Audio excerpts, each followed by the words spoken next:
আপনাকে কে বলেছে? তুমি আমাকে বলেছ, এজন্যই তো আমি লোক পাঠিয়ে আহনাবকে মার খাওয়ালাম। অরুণিকা স্তব্ধ হয়ে ইমানের দিকে তাকিয়ে রইল। তার চোখ ছলছল করে উঠল। ইমান অরুণিকার হাত ধরতেই সে এক ঝটকায় তার হাত সরিয়ে দিয়ে বলল, আমি আপনাকে ভালোবাসি না। আমি যদি জানতাম আপনি হিমালয়, আমি কখনো আপনার সাথে কথাই বলতাম না। আমি অনেক বড় ভুল করে ফেলেছি। এভাবে কেন বলছো? আমার মধ্যে কি হচ্ছে আপনাকে বোঝাতে পারবো না আমি। যখন থেকে বিপরীত লিঙ্গের প্রতি আকর্ষণ সৃষ্টি হয়, আহনাফ সেই প্রথম পুরুষ যাকে আমি ভালোবেসেছিলাম। পরিস্থিতির কারণে আমাদের বিয়ে হয়েছিল ঠিকই, কিন্তু আমার কাছে আহনাফ অনেক স্পেশাল, অনেক শখের পুরুষ হয়ে গিয়েছিল। একদিন আমার 16 বছর বয়সের প্রথম প্রেম আহনাফ চৌধুরী হঠাৎ বিনা নোটিশে আমার মন ভেঙে দেয়। আমি তবুও তার মায়া কাটাতে পারি না। অভিমান ছিল মনে, তবে তখনও আমার আত্মসম্মান বোধ জন্মেনি। অল্প বয়সে আমি আত্মসম্মানের ও জানতাম না, বুঝতাম না অপমানিত হলে মুখ উঠিয়ে কাছে যেতে নেই। আমি আবার তাকে বিশ্বাস করতে চেয়েছি, কিন্তু সে আমাকে আবার ঠকিয়েছে। এরপর আমি মন থেকে কঠিন হয়ে যাই। আমার আত্মসম্মানবোধ আমার ভালোবাসার উপর জয়লাভ করে। আমার ইগো আমার কাছে সবকিছুর চেয়ে বেশি গুরুত্বপূর্ণ হয়ে ওঠে। আর তখনই আমার এলোমেলো জীবনে হিমালয়ের এক অদৃশ্য মানুষ হয়ে এসেছিল, যার লেখায় আমি কেন যেন নিজেকেই খুঁজে পেতাম। আমি ধীরে ধীরে তার লেখার প্রতি দুর্বল হয়ে পড়ি। তার প্রতি অদৃশ্য টান কাজ করা শুরু করে, আমার ভালো লাগার জায়গাটা ধরে নেয় সে। কিন্তু যখন আহনাফের চেহারা চোখের সামনে আসে, আমি থামিয়ে দেই নিজেকে। একটা মানুষ কি একসাথে দুজনকে ভালোবাসতে পারে? না, পারে না। এটা অসম্ভব, একদম অসম্ভব। তাই আমি নিজের মনকে শান্ত করার জন্য আহনাফকে ঠিক একই আঘাত করেছি, কিন্তু তবুও ক্ষণিকের প্রশান্তি পেয়েছি। রাত বাড়লে আবার সেই পুরনো মায়া আমাকে দুর্বল করে দেয়। আহনাফ আমার ছোটবেলার আবেগ ছিল, আমার ভালোবাসা ছিল না। ভালো তো আমি বেসেছি যখন হিমালয় চিঠি লিখে হারিয়ে গিয়েছিল, আর আহনাফ 3 মাসের জন্য আমার চোখের সামনে থেকে উধাও হয়ে গিয়েছিল। আমি অনুভব করেছি হিমালয়ের লেখায় আমি আহনাফকে খুঁজে পাচ্ছি। আমাদের সম্পর্কের অবনতির ধাপগুলোর আক্ষেপ, যন্ত্রণা, তার প্রতিটি সনেটে আমাকে ব্যাখ্যা করা। আমি এসবে আহনাফকে দেখেছি। এ কেমন ভালোবেসেছি আমি, যেখানে মানুষ একজন, কিন্তু আমি কল্পনা করেছি অন্য আরেকজনকে। আমি ফ্যান্টাসিতে ছিলাম। আমি আহনাফকে হিমালয় রূপে চেয়েছি, অন্য কাউকে হিমালয় হিসেবে চাইনি। দুজনের ব্যক্তিত্ব আলাদা, অথচ আমি বোকার মতো আহনাফকে হিমালয় ভেবে বসে আছি। ইমান দীর্ঘশ্বাস ফেলে বলল, তুমি হিমালয়কে ভালোবাসোনি, তুমি হিমালয়ের ব্যক্তিত্ব, তার ব্যবহার, তার মানবিক সত্তাটাকে ভালোবেসেছ। আর আহনাফ স্যারের ব্যক্তিত্ব, আচরণ, সত্তা তুমি ভালোবাসতে পারোনি। তুমি শুধু তাকে চেয়েছো। আহনাফ স্যার তোমার অভ্যাস। অভ্যাস ভালো হতে পারে, আবার খারাপও হতে পারে। তাই হয়তো তুমি চাইলেও মন থেকে মুভ অন করতে পারবে না। আর হিমালয় তোমার প্রশান্তিময় অনুভূতি, আর তুমি অভ্যাস ছেড়ে প্রশান্তিকেও ধরতে পারছো না। আমাকে মাফ করবেন। আমার অনুরোধ, আপনি কখনো আমার সাথে যোগাযোগ করবেন না। আমাদের পরিচয় শুধুই ক্যাম্পাসের সিনিয়র জুনিয়র হিসেবে। এর বেশি আমার মনে আপনি কোথাও নেই। আমি ভেবে নেব হিমালয় এ বছরের রিক্ততার সাথে হারিয়ে গেছে, আর পুরোটাই স্বপ্ন ছিল। তুমি সত্যিই ভালো থাকবে? এই যে আপনি বললেন হিমালয় আমার প্রশান্তি, প্রশান্তি ছাড়া থাকা যায়, কিন্তু অভ্যাস ছেড়ে থাকা যায় না। অভ্যাস ছাড়লে তো শান্তি পাওয়া যায় না। আমার ভাগ্যে শান্তি নেই। এখন তুমি কি আহনাফ স্যারের সব এখন তুমি কি আহনাফ স্যারের সাথে সবকিছু ঠিক করতে চাও? না, তবে ভেবেছিলাম সব ঠিক করে নিব, কিন্তু এখন আর না। সেই মানুষটা আমাকে এত আঘাত করার পরেও একটু ঠিকভাবে আগলে নিতে জানলো না। সে হিমালয় হলে ভাবতাম সে পেরেছে, আবার আমাকে মায়ায় বাঁধতে পেরেছে, কিন্তু সে তো আহনাফি। তাকে আবার বিশ্বাস করার মতো কোনো স্ট্রং রিজন তো সে আমাকে দিতে পারেনি। আমি চতুর্থবার ঠকতে চাই না। ভাগ্য আমাকে তৃতীয়বার ঠকিয়েছে। এই পৃথিবীতে আমার মতো ভয়ঙ্করভাবে কেউ হয়তো ঠকেনি। এই বলে অরুণিকা চলে গেল। ইমান অসহায় দৃষ্টিতে অরুণিকার যাওয়ার পানে তাকিয়ে বলল, আমি কি এটা ঠিক করেছি? নিজের স্বার্থের জন্য আমি একটা মিষ্টি অনুভূতি ধ্বংস করে দিয়েছি। ভীত দৃষ্টিতে সামনে তাকিয়ে আছে রুহানি। তার চোখ বেয়ে দরদর করে জল গড়িয়ে পড়ছে। পুরো শরীর ঘামে ভিজে গেছে, মাথার চুল এলোমেলো, জুবুথুবু হয়ে বসে আছে সে। বুকের সাথে চেপে ধরেছে তার ট্রান্সপারেন্ট ফাইল। আজ তার উচ্চ মাধ্যমিক পরীক্ষার শেষ দিন ছিল। পরীক্ষা দিয়ে বাসায় ফেরার পথে এতদিন তার কলেজে গেইটে দাঁড়িয়ে থাকা সেই বখাটেরা তাকে টেনে হিঁচড়ে একটা মাইক্রোবাসে উঠিয়ে নিয়ে চলে গেল। রাস্তায় এত অভিভাবক, এত মানুষ, কিন্তু কেউ সাহস করে এগিয়ে আসতে পারল না। বোর্ড পরীক্ষা ছিল বিধায় বাসা থেকে ফোন নিয়েও বের হয়নি সে। এই মুহূর্তে একটা অন্ধকার ঘরে বসে আছে রুহানি। ছিটে ফোটা আলো যেই ঘরে প্রবেশ করছে না। এদিকে রুহানির পরিচিত সহপাঠীরা দেখেছিল তাকে উঠিয়ে নিতে। তারা বাসায় এসে খবর দিতেই আতিকিয়া জাহান মেঝেতে শুয়ে বিলাপ করছেন। অরুণিকার শরীরের সব শক্তি যেন উবে গেছে। সিঁড়ি বেয়ে উপরে উঠতে গিয়েই হোঁচট খেয়ে পড়ল। হামাগুড়ি দিয়ে দুধাপ উঠে আবার দেয়াল ধরে সোজা হয়ে দাঁড়ালো। তারপর উপরে উঠে বেল বাজাতে লাগলো একের পর এক নাগাড়ে বেল বাজিয়ে যাচ্ছে। ঘরে থাকা 6 যুবকের মেজাজ বিগড়ে গেল। আহনাব বিরক্ত মুখে দরজা খুলে অবাক হয়ে গেল অরুণিকাকে দেখে। ব্যস্ত কণ্ঠে জিজ্ঞেস করল, তুই এভাবে হাঁপাচ্ছিস কেন? অরুণিকা কান্না ভেজা কণ্ঠে বলল, প্লিজ হেল্প করো। বল কি হয়েছে? বাকিরাও দরজার কাছে ছুটে এলো। এদিকে নিচতলা থেকে কান্নার শব্দ শুনে আরাব বেরিয়ে সিঁড়ির কাছে এসে বলল। তোর মামি কাঁদছে কেন? কি হয়েছে? রুদ্বাও দরজা খুলে বেরিয়ে এলো। অরুণিকাকে কাঁদতে দেখে বলল। কি রে আরু, কি হলো?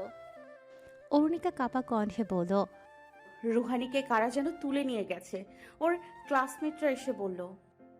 আরাফ অবাক হয়ে সেকেন্ড খানিক তাকিয়ে রইল অরুণিকার দিকে। এরপর দ্রুত ঘরে ঢুকে ফোন আর মোটর সাইকেলের চাবি নিয়ে বেরিয়ে পড়ল। তার পিছু পিছু তুর্য, ইমন আর তাহমিদও বেরিয়েছে। আহনাফ অরুণিকার কাঁধে হাত রাখতে গিয়েই থেমে গেল। রুদ্বা ভ্রু কুঁচকে সেদিকে তাকিয়ে রইল। আহনাফ ক্ষীণ কণ্ঠে বলল। কিচ্ছু হবে না উরু। অরুণিকা মাথা চেপে ধরে মেঝেতে বসে বলল, কিভাবে কিছু হবে না? ও বোকা একটা মেয়ে, ও তো নিজেকে সেভও করতে জানবে না। রুদ্বা অরুণিকাকে টেনে উঠিয়ে বলল, চল নিচে গিয়ে দেখি কি হয়েছে। মামির পাশে থাকতে হবে এখন। তোর কাজিন ভাই তো গেল রুহানিকে খুঁজতে। রুদ্বা ধরে ধরে সিঁড়ি দিয়ে নামালো অরুণিকাকে। এদিকে রুহানির ক্লাসমেট দুজন আর তাদের অভিভাবক দরজার কাছে এখনও দাঁড়িয়ে আছে। আরাফ তাদের প্রশ্নের পর প্রশ্ন করে যাচ্ছে। ইভান ও আহনাফ নিচে নেমে আসতেই আরাফ বেরিয়ে এলো রুহানিদের বাসা থেকে। বাকিরা সিঁড়ির মুখে দাঁড়িয়েছিল। তারা আরাফকে দেখেই প্রশ্ন করল। কিছু জানতে পারলি?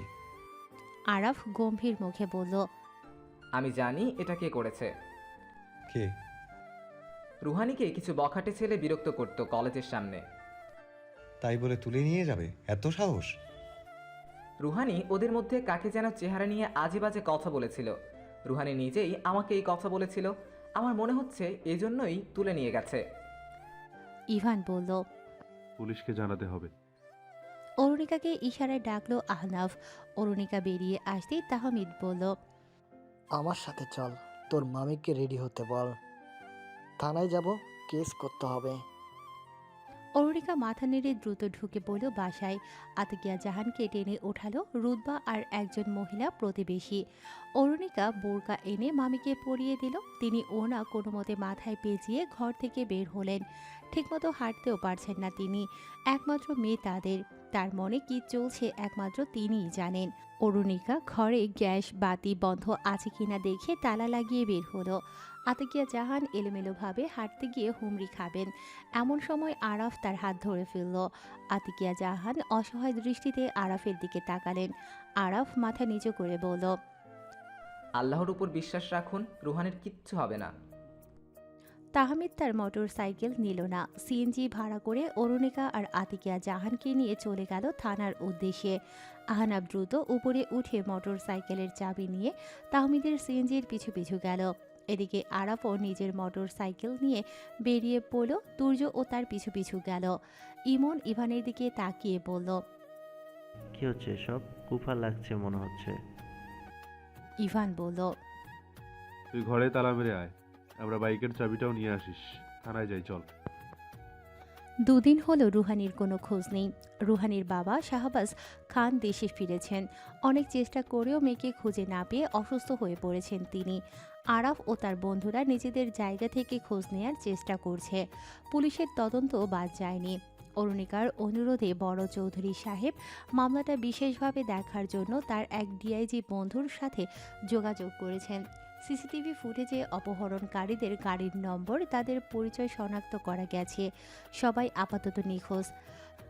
শাহবাজ খানের ঘরে এই মুহূর্তে শোকের ছায়া নেমেছে। অরুণিকা গেটের বাইরে দাঁড়িয়ে আছে রুহানির অপেক্ষায়। হঠাৎ ইমানের কণ্ঠ শুনে চোখ মুছে পাশ ফেল সে। অরুণিকার মাথায় কাপড়, নামাজ পড়ে উঠেছে, বেশ বোঝা যাচ্ছে পবিত্র আর মায়াবী তার চাহনি। ইমান মুগ্ধ হয়ে দেখছে তাকে। অরুণিকা ভ্রুকুচকে বলল, কিছু বলার আছে আপনার? ইমান স্মিত হেসে বলল, তোমার ঠোঁটে এই মলিনতা মানায় না। আমার অধিকার থাকলে আমি তোমার মন ভালো করার জন্য যা যা সম্ভব তাই করতাম। প্লিজ এই মুহূর্তে আপনার ঢঙের কথা আমাকে শোনাবেন না। আমার বোনকে পাওয়া যাচ্ছে না, আর আপনি আছেন আপনার ন্যাকামি নিয়ে। ইমান ক্ষীণ কণ্ঠে বলল, হিমালয়ের সাথে কি এভাবে কথা বলতে পারবে তুমি? অরুণিকা চোখ মুখ কুঁচকে তাকালো ইমানের দিকে। তখনই আহনাফের মোটর সাইকেল থামলো গেটের কাছে। আহনাফ হেলমেটের গ্লাস তুলে ইমানের দিকে তাকালো। ইমান সালাম দিয়ে সরে পড়ল। আহনাফ গেট খুলে নিঃশব্দে তার মোটর সাইকেল ঢুকিয়ে পিছু ফিরে দেখল। অরুণিকা এখনো গেটের বাইরে দাঁড়িয়ে শূন্য দৃষ্টিতে গলির পথের দিকে তাকিয়ে আছে। আহনাফ তার পাশে দাঁড়িয়ে বলল, কারো অপেক্ষায় থাকার সময়টা বেশ দীর্ঘ হয় আমি জানি, কিন্তু এভাবে গেটের বাইরে দাঁড়িয়ে থাকা কোনো সমাধান না। তুই নিজের চেহারার কি অবস্থা করেছিস দেখ। আহনাফের দিকে তাকালো অরুণিকা, তার চোখ ভেজা। আহনাফ আলতো হাতে তার চোখ মুছে দিয়ে বলল, তুই অনেক ভালো একটা মেয়ে। তুই আল্লাহর কাছে যা চাইবি সব পূরণ হবে। তোর বোন ফিরে আসবে দেখিস। অরুণিকার চোখের জলের ঘনত্ব আরো বাড়ল। মনে মনে বলল, হিমালয়ের ব্যক্তিত্বের সাথে আহনাফের অনেক মিল।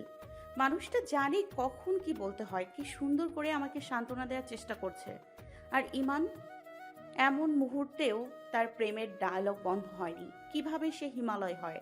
কিন্তু সত্য তো এটাই যে সেই হিমালয়। নয়তো হিমালয়ের সাথে আমার কি কি কথা হয়েছে সব কিভাবে জানলো ইমান? সে হিমালয় দেখেই সব জেনেছে। আহনাফ অরুণিকার কাঁধে হাত রেখে বলল, তুই ভেতরে যা, আমি তোর হয়ে দাঁড়াই। রুহানিকে দেখলে আমি তোকে ডাক দেব। অরুণিকা অবাক হয়ে আহনাফের দিকে তাকিয়ে রইল। আহনাফ ভ্রুকুচকে জিজ্ঞেস করল, কি ভাবছিস? অরুণিকা হুট করে কোনো উত্তর না দিয়ে ভেতরে ঢুকে পড়ল। আর আহনাফ তার যাওয়ার পানে তাকিয়ে রইল। অপহরণের তৃতীয় দিনের মাথায় পুলিশ অপহরণকারীদের খোঁজ পেল। মামলা করার সময় তাহমিদ আর আতিকিয়া জাহানের ফোন নাম্বারটি দেওয়া হয়েছিল। আতিকিয়া জাহানকে ফোনে না পেয়ে তাহমিদকে ফোন করে পুলিশ সদস্য রুহানির ব্যাপারে জানালো। তাহমিদ আরাফ আর আহনাফ চৌধুরী ম্যানশনে এসেছিল জরুরি কাজে। তারা সেখান থেকে মোটর সাইকেল নিয়ে পুলিশের বলা ঠিকানায় চলে গেল। দক্ষিণ খুলশির ভেতরের এক গলিতে তাদের দেখা গিয়েছিল। পুলিশ যেতে না যেতেই তারা উধাও। আরাফ, তাহমিদ আর আহনাফ থামল একটি ফাঁকা দোতলা বাড়ির সামনে। দেখে মনে হচ্ছে পরিত্যক্ত। পুলিশের সদস্য বাইরে দাঁড়িয়ে আছে। এক মহিলা কনস্টেবল ভেতর থেকে বেরিয়ে এসে বললেন,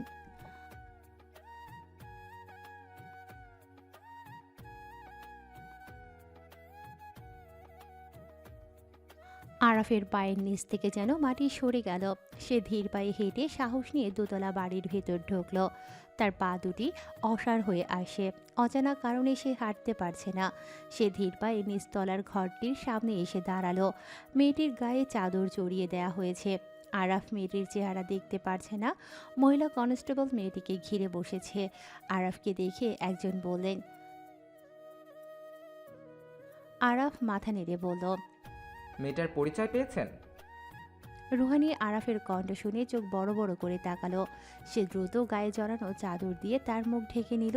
হঠাৎ আরাফের চোখ গেল মেঝের ফাইলের দিকে। আরাফ সেকেন্ডের মধ্যে চোখ সরিয়ে নিল আর দ্রুত বেরিয়ে এলো ঘরটি থেকে। তাহমিদ আরাফকে দেখে জিজ্ঞেস করল, মেয়েটা কি রোহানি? আরাফ এক দৃষ্টিতে নিচের দিকে তাকিয়ে আছে। তাহমিদ আহনাফের দিকে তাকালো আর আহনাফ দীর্ঘশ্বাস ফেলে একপাশে গিয়ে দাঁড়ালো। মিনিট 10 পর অ্যাম্বুলেন্স এলো। রুহানিকে হাসপাতালে নিতে হবে, তো সে কোনোভাবেই যাবে না। সে মাটিতে বসে আছে জড়সড় হয়ে। সে মাথা নেড়ে বারংবার বলতে লাগলো, আমি কোথাও যাব না, আমি কারোর সামনে যাব না। প্লিজ কাউকে আমার পরিচয় দেবেন না। মহিলা কনস্টেবল দুজন অনেক বুঝিয়েও রুহানিকে স্ট্রেচারে ওঠাতে পারল না। তাদের মধ্যে একজন বাইরে এসে দায়িত্বরত অফিসারকে বললেন,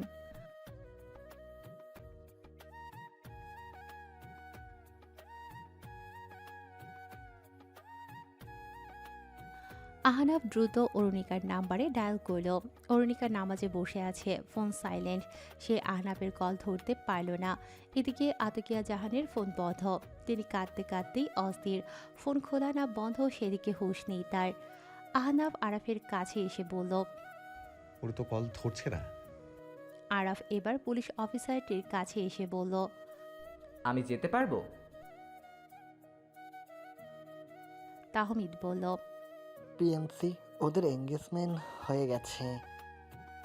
আরাফ চমকে তাকালো তাহমিদের দিকে। আরাফের চাহনি দেখে অফিসারটি বুঝতে পারলেন তাহমিদ মিথ্যে বলেছে। তবুও সময় নষ্ট করার ইচ্ছে নেই তাদের, তাই আরাফকে দেখা করার অনুমতি দেওয়া হলো। আরাফ ধীর পায়ে ভেতরে ঢুকল। রুহানি চাদরের ফাঁকে আরাফকে আসতে দেখে তার মুখটা আরও ভালোভাবে ঢেকে নিল।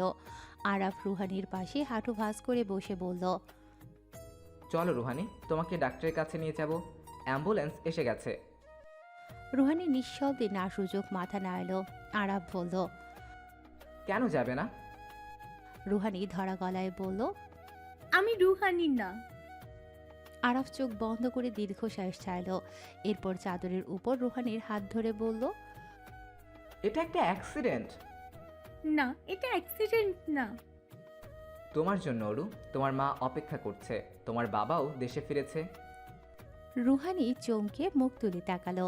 ব্যস্ত হয়ে আরাফের হাত ধরে বলল, স্যার, বাবাকে বলবেন না আমার সাথে কি হয়েছে। প্লিজ, ওরও মা ওরাও যাতে কিচ্ছু না জানে।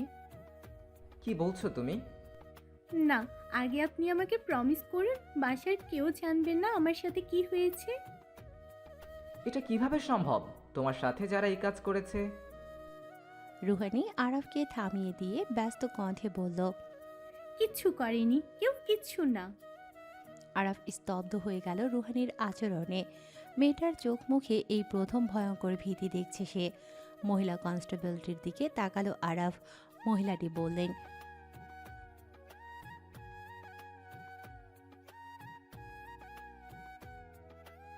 রুহানি বিড়বিড় করে বলল, আমি ভিকটিম না, আমি ভিকটিম না। কাঁদো কাঁদো কণ্ঠে আরাফের হাত ধরে বলল, আমি ভিকটিম না, আমি এটাতে উঠবো না। আমি এভাবে হেঁটে বাসায় চলে যাব, সবাইকে বলবো আমি ফ্রেন্ডের বাসায় ছিলাম, কেউ জানবে না আমার সাথে কি হয়েছে। আমি কাউকে বলবো না, সবাই জানলে আমাকে ঘৃণা করবে। প্লিজ স্যার, আমায় হেল্প করুন। আমি আর কখনো আপনাকে বিরক্ত করব না, আপনার সাথে বেয়াদবি করব না। আপনি শুধু আমাকে এইটুকু হেল্প করুন। আরাফের চোখ লাল হয়ে গেল। সে রুহানির হাত ছেড়ে উঠে দাঁড়ালো। বাইরে এসে পুলিশ অফিসারের সাথে কিছু কথা বলল। তিনি মাথা নাড়ছেন একটু পরপর। আরাফ এবার তাহমিদ আর আহনাফকে থাকতে বলে তার মোটর সাইকেল নিয়ে বেরিয়ে পড়ল। পাশের একটা মার্কেট থেকে রুহানির সাইজ আন্দাজ করে একটি সালোয়ার, একটা ফতুয়া আর একটি ওড়না কিনে নিল। 10 মিনিটের মধ্যে ফিরে মহিলা কনস্টেবলের হাতে প্যাকেট দিয়ে বলল, ওকে পরিয়ে দিন। এদিকে আরাফের কথায় অ্যাম্বুলেন্স চলে গেল।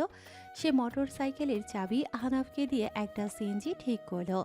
ওদিকে রুহানি জামা পরে কনস্টেবলের হাত ধরে বেরিয়ে এলো সেই ঘর থেকে।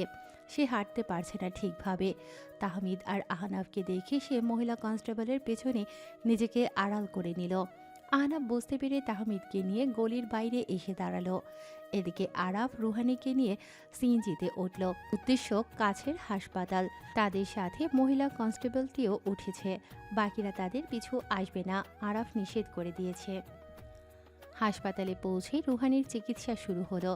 আরাফের বিশেষ অনুরোধে পুলিশ টিম রুহানির খোঁজ তার মা বাবাকে দিলেন না। 3 দিন পর রুহানি মোটামুটি সুস্থ হলো। মহিলা কনস্টেবলটি রুহানির সাথে বেশ বন্ধুত্বপূর্ণ আচরণ করলেন। রুহানি তাকে জানালো অপহরণকারী মোট 4 জন ছিল। কিন্তু তাদের মধ্যে 3 জন তাকে ধর্ষণ করেছিল। অন্য একজন প্রথম দিন এসেছিল। অপহরণে সাহায্য করা তার উদ্দেশ্য ছিল। সে ধর্ষকদের কাছ থেকে টাকা নিয়ে চলে গিয়েছিল, আর বাকিরা টানা 3 দিন অনেকবার তাকে ধর্ষণ করেছিল। মহিলা কনস্টেবলটি আরাফকে সব জানালো। এদিকে 3 দিন পর আরাফ তাকে দেখতে এলো। রুহানি